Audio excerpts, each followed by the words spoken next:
Okay, so I'm Katherine Regnier from Coconut Calendar, and I wear a lot of different hats. We have a small company of 4 people, so 50% of us made it. I'll let you introduce yourself. I'm Romeo, Iula. Been working with Katherine 5 years, I don't even know how long, a long time. I don't know how long we've been working together. We started together at Zoo. I don't know if... I'll go through all that. Yeah, okay. Well, Katherine's going to give you that. I'm actually just going to navigate, so I'm going to take a seat. So I don't block the screen more than you. So this is my first time here experience how this happened. And last night, I thought it was just me giving a presentation. So I'm like, what am I going to talk about? What am I going to say? And then by the end of the hour in my head, I was like Tony Robbins, and you guys were cheering. It was so good. So it's probably nothing like that. It's probably not going to turn out like that. Just to get a poll of the room, because I know there's lots of different companies that are here. And so how many of you are developers by a show of hands? Whoa, I'm out of my comfort zone.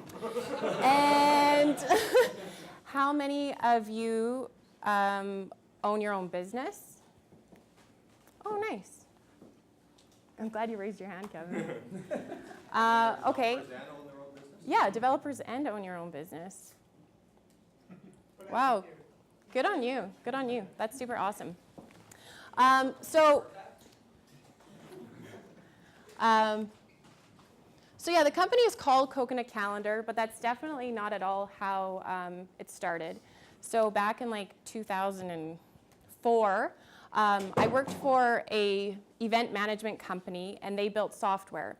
And my job was to do the website development, some sales, and I did their training, which required me to do extensive travel, which was great because at 20-some years old, I was getting paid to travel. And so the idea came to be when I was booking a flight for one of my trips that I was consistently playing telephone tag with my massage therapist.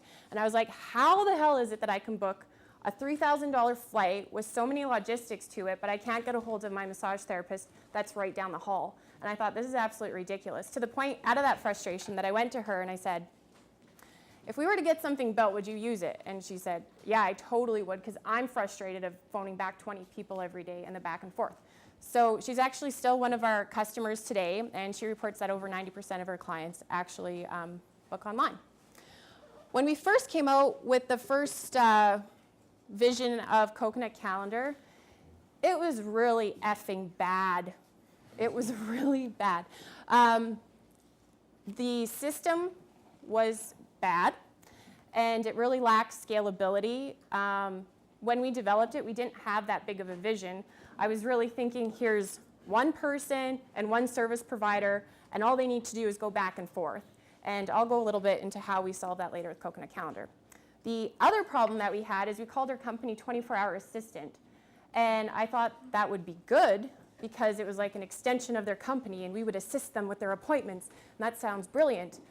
And I realized after, let's say it took me 5 years to really admit and own up, because when you spend 5 years building something and you spend 5 years trying to brand something, to sit down and admit that it wasn't right. And the dawning moment for me was when a gentleman from San Francisco phoned me, and he's like, hey, can you book my doctor's appointment next week? And I was like, no, we can't. So Romeo and I had sat down, and as he mentioned, we worked at zoo.com together. I started at Zoo 2007 maybe. So all of this is going on the side with 24-hour assistant. So I'm trying to build that, and I'm working full time. And I started at Zoo as actually Tony's assistant and moved up to be the director of sales and marketing. And Romeo worked there as a developer. So then we had a pretty big client call us, and we got really excited. And Romeo and I flew out there to meet with them, and it was TELUS Mobility. We got the job. Holy beep. They didn't ask us if it was our full-time job, so I'm glad that they didn't. So we actually worked in another guy who we don't work with anymore, but in his living room, developing it on the old 24-hour assistant platform. And what we realized is that it was really limiting. So when you ask some questions like, why don't people just use Google, or why don't they use other scheduling tools, the one thing that really separates our system is the fact that we can have 200 locations across Canada, and Romeo's going to show the TELUS system, with over 400 employees using it, and keeping all that data centralized. So a lot of our competition doesn't really have that whole scalability of multiple location, multiple staff, different services. I really digressed because I was getting back to why we called it Coconut Calendar. I guess the point of me mentioning TELUS is that once we got TELUS, I was feeling really good, and I was like, okay, like we have something here, people are willing to pay for it. We worked around the clock till 3 in the morning while still maintaining our full-time job. And I decided, let's just take the plunge. I didn't want to keep waiting and leaving it. It's really hard if you do own your own business to be dedicated to something else and trying to do this on the side and being your car in the afternoon on the phone trying to make calls. So we took the plunge, we quit our jobs, and then 3 weeks later, TELUS said, you know what, we're not really happy with 24-hour assistant. Wow, that was like a really big kick to the teeth that day. I was like, wow, we just quit. Like, I can't go back and say, oh, sorry, just joking. I didn't mean it. So when TELUS explained what their issues were, we were already aware of that. We realized that it lacked the scalability. It lacked some ease of use. We couldn't even drag and drop in our old system. We couldn't even take an appointment and move it from this day to the other day. So it was, and I said, you know what? I know that this is an issue. We've already spent 6 months in development creating something new. And so I really worked long and hard to present them with something that I knew would be a solid solution for them. And because we already knew their existing pains, we were able to provide a really good quote and a presentation, and we actually got the job. So TELUS is still our baby, and they are now on the new system, Coconut Calendar. So when TELUS brought up all of those issues, that's when we sat down and we said, okay, what are we going to do? This is where we want to take the company, and this is where we are. And I said to Romeo, in our current software, can we adjust it to take it to where we are going? And he just said, nope. I was like, okay, so that's when we totally stopped, and I don't know if it's every developer's dream to just start from a blank slate. He's laughing. It is. Romeo got to live that. It is. It's funny, like a year later, he's like, we could just rewrite it again. I'm like, no. So yeah, we sat down, we said, Kate, we're building it from scratch, and that's when we took the opportunity to rebrand it, call it Coconut Calendar. How many of you are familiar with FreshBooks? Perfect. So I've actually had a few conversations with Mike McDermott. It's not like we're like that, but I was in Toronto and he had a workshop about starting up your own business, and there was maybe 12 of us there for the day. And he said one of the main things when you're starting a company, he just went through some basic points, and one thing he always said, if people don't want to ask more about your company name, it's probably not good. If it's not easy to say, that's probably not good. And if they can't spell it, that's really bad. And I'm like, holy shit, that's like all of our problems with 24-hour assistant. So now with Coconut Calendar, people ask, how did you come up with that name? Am I really rambling? Sorry, should I wrap this up? Okay. So yeah, I actually wrote notes here. Excel lies. So that's the other thing. If you own your own business and you put your projections in, if you think you're going to be a millionaire in 5 years, you're wrong. So maybe Excel doesn't lie. Maybe we sometimes lie to ourselves. So yeah, I feel really confident in what it is we finally have, and that started since 2007 till now.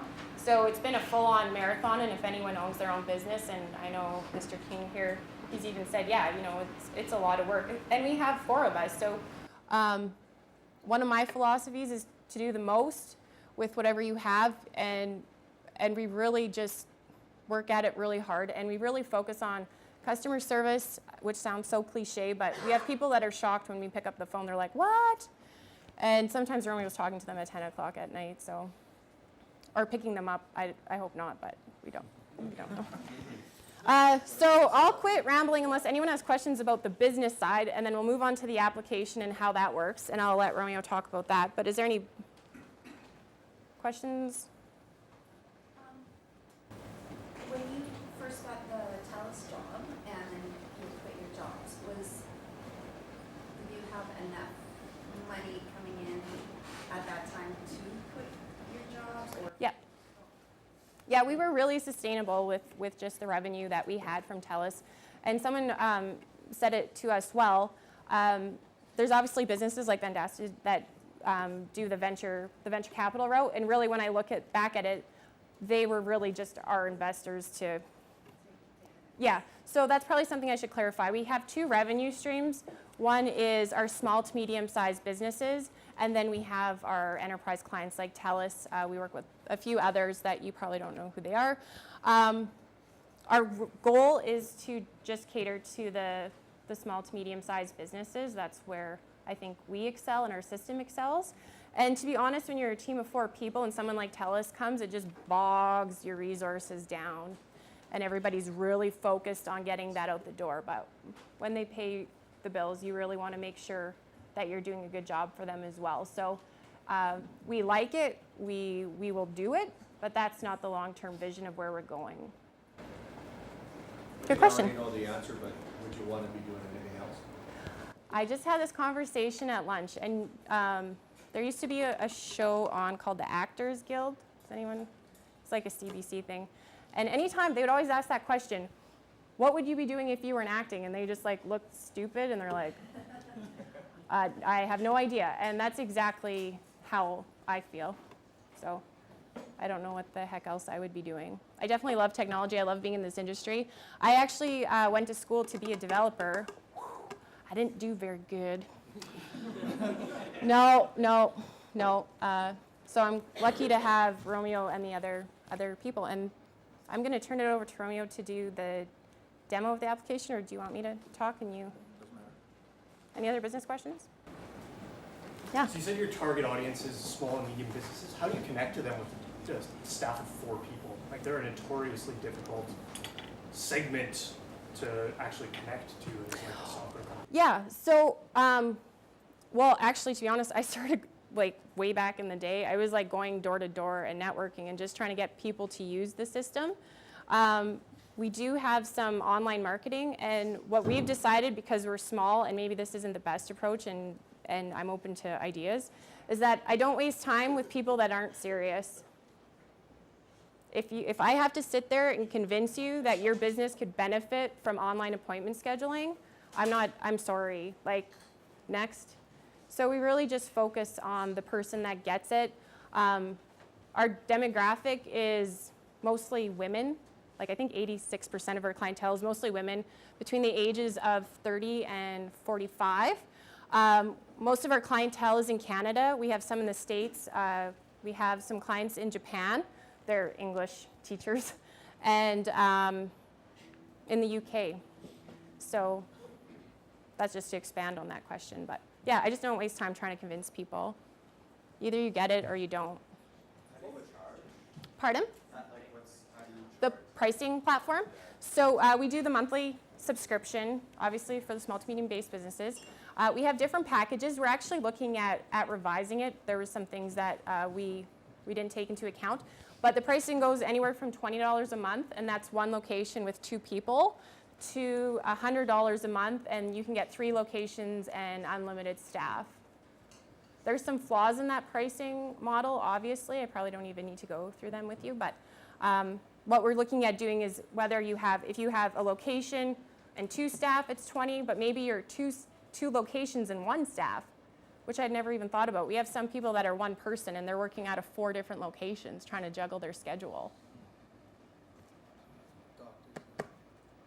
Yeah, we have doctors, goalie schools, massage therapists, counselors.